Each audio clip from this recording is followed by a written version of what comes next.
दोस्तों नमस्कार।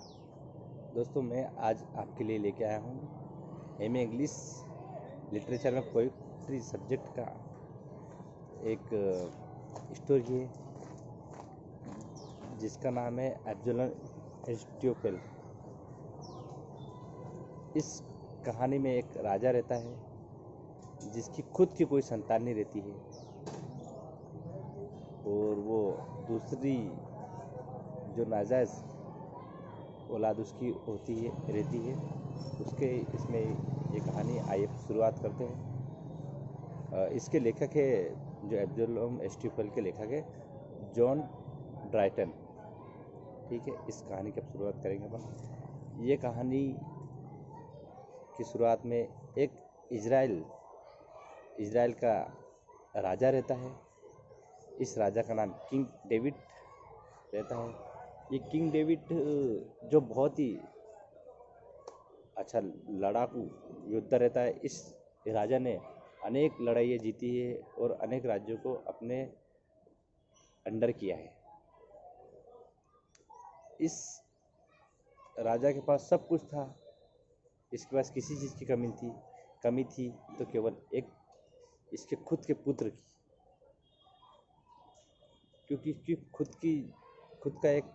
इसकी खुद की वाइफ पत्नी मिशेल करके थी, उसको खुद को अपना एक बच्चा नहीं हुआ है। लेकिन किंग डेविड था, अनेक रानियां इनने रख रखी थी इसकी, लेकिन खुद की जो पत्नी थी इसका एक बच्चा भी नहीं हुआ। लेकिन अनेक रानियों के बहुत सारे बच्चे थे इसके, बहुत सारी वो जो प्राचीन समय में अलग राजा महाराजा बहुत सारी दासियाँ या अलग रखते थे। तो उसी प्रकार से इसका एक अनाथ जो भी नाजायज बेटा था जिसका नाम था एब्सोलोम छोटा था बड़ा, धीरे धीरे अपने पिता के साथ खेलता खेलता, जो उसके पिता किंग डेविड थे नाजायज था लेकिन तो दोनों के बीच में करना अच्छा संबंध था, घनिष्ठ। जो एब्सोलोम था वो भी अपने पिता से प्यार करता था और राजा डेविड भी अपने पिता से प्यार करता था। दोनों ही एक दूसरे से अच्छा प्रेम करते थे। अब आगे धीरे धीरे जो अपना एब्सोलोम था वो भी काफ़ी होशियार और धीरे धीरे उसकी उम्र के साथ इसने अनेक लड़ाइयों में भाग लिया और इसने भी इसके पिता जो डेविड थे इससे भी अच्छी लड़ाइयाँ और दूसरे लोगों को हरा कर अपने राज्य में मिला है। और मतलब इस कुल मिला के अपन बात करते हैं कि जो इसके पिताजी थे किंग डेविड से भी अच्छा काम एब्सोलोम ने किया था। एब्सोलोम वहाँ की जो जनता थी, एक जेबिस जो वहाँ की जनता थी, वो एब्सोलोम को जो किंग डेविड था उससे ज़्यादा मानने लग गई थी। अपना जो किंग डेविड का जो एक मंत्री रहता है एस्टियोफेल सलाहकार रहता पूरा सलाहकार, लेकिन वो किंग डेविड से जलता है।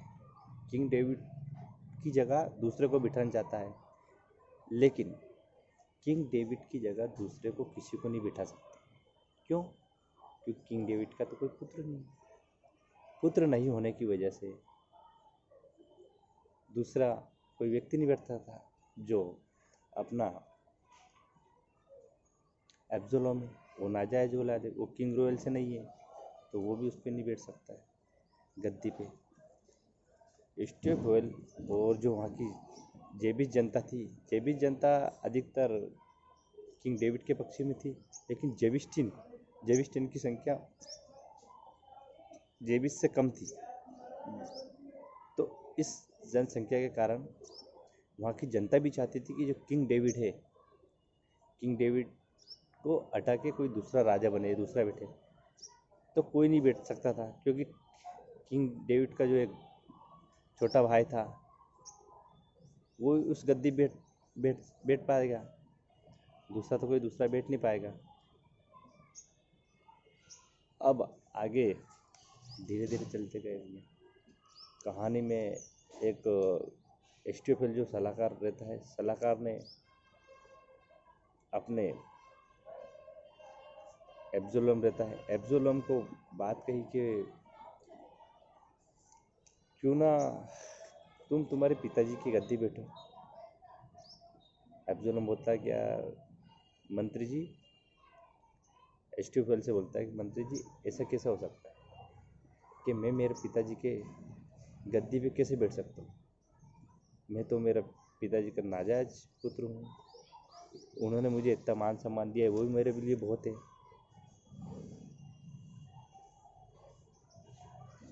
एस्टोफेल जो सोचता है कि यार ये जो एब्सोलोम है ये तो मान ही नहीं रहा है।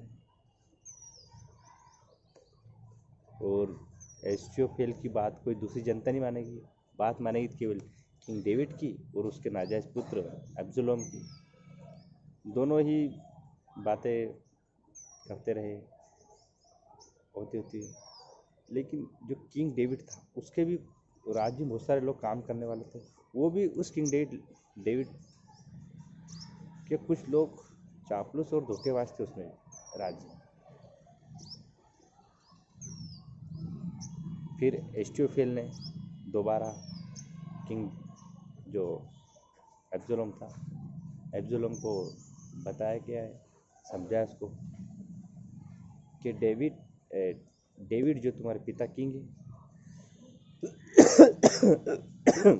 डेविड तुम्हारा पिता जो किंग है, उनका कोई जायज पुत्र कोई नहीं है।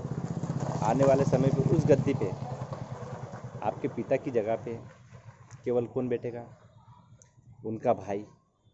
उनका जो भाई है, किंग डेविड का जो भाई है, उसमें इतनी अकल और इतना आपके जैसा हुनर नॉलेज कुछ भी नहीं है। वो एक मूर्ख टाइप का व्यक्ति है। तो क्यों ना आप इस गद्दी पे बैठ जाओ। फिर वो अफसोस में पड़ गया कि यार ये बात तो सही है। इस बात अफसोस पड़ने के बाद में एस्टोफेल की बातें एब्सोलोम के दिमाग में छाने लगी।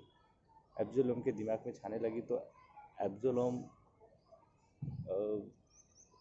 एब्सोलोम ने सोचा कि यार ये बात तो सही है, क्योंकि मेरे पिता डेविड की जगह मेरा जो चाचा लगता है वही ले, लेकिन उसमें इतनी अक्ल और इतना ज्ञान नहीं है जो वो इस पद को अच्छे संभाल सके, जनता को खुश कर सके। लेकिन डेविड का जो पुत्र नाजायज एब्सोलोम, वो जरूर जनता खुश करता था। इसी बात पे एस्टोफेल ने एब्सोलोम को समझाया। एब्सोलोम ने अपने पिता के विरुद्ध खड़े होने की ठान ली और एस्टोफेल ने बोला कि आप दोनों पिता और पुत्र में दोनों घनिष्ठ संबंध है, लेकिन इसमें एब्सोलोम क्या तुम जानते हो कि जो तुम्हारे पिता ही खुद चाहते हैं कि किंग डेविड चाहते हैं कि ये गद्दी तुम उसे छीन लो और बैठ जाओ उस पर। ये गद्दी तुम छीन के बैठ जाओ, ये खुद तुम्हारे पिता चाहते हैं। तब जाके एब्सोलोम को बात समझ में आई कि ये बात सही है। अब ये बात, क्योंकि पिता भी उससे बहुत प्यार करता था, पिता भी हर बात उसकी मानता था और पुत्र भी। तो जैसे फिर अपना एब्सोलोम बहुत सारे जो वहाँ के सैनिक सोल्जर से रहते हैं, इनको सबको खड़ा करता है। खड़ा करने के बाद के मैं एब्सोलोम आने वाले समय पे आपके द्वारा किंग चुना जाऊंगा, लेकिन मैं रॉयल फैमिली से नहीं हूँ। इस रॉयल फैमिली से नहीं होने के कारण मैं आपके द्वारा चुना जाऊंगा तो किंग बन जाऊंगा। यही बात किसी चापलूस ने उस चापलूस लोगों ने उस किंग डेविड को बता दी कि आपका पुत्र तो ऐसा वैसा है, बहुत बातें बड़ा चढ़ा के कह दी। जिसके बाद किंग डेविड लोगों के बीच में आया और उसने बताया कि मैं जहाँ तक बहुत अच्छा हूँ, लेकिन आपने मेरा बुरा रूप शायद अभी तक नहीं देखा होगा। अंत में ये बात कह के वहाँ की जनता को शांत कर देता है किंग डेविड, और अंत में इस कहानी में राजा जो किंग डेविड ही रहता है। दोस्तों, ये कहानी कैसी लगी आपको? इसको लाइक करें, सब्सक्राइब करें और अच्छी लगे दूसरों को शेयर करें। जय हिंद, जय भारत।